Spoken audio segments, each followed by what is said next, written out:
Want to brighten up your Figma workspace? Let's quickly go through how to enable light mode in Figma. So first, open up Figma. If you're on the desktop app, head over to the top left corner and click on this, like the main menu, and you will see a drop-down menu pop up. Click on the preferences. It's at the third last, and here's where the magic happens. Look for the same options over here, and you'll see the option of light and dark. Once you hover your pointer in the same option, and it's like all you have to do is select the light in order to switch to the light mode.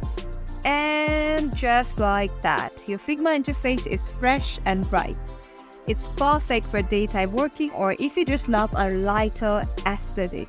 And check it out, looks clean and polished, right? If you enjoyed this quick tip, don't forget to like and subscribe for more Figma hacks, and yeah, of course, happy designing!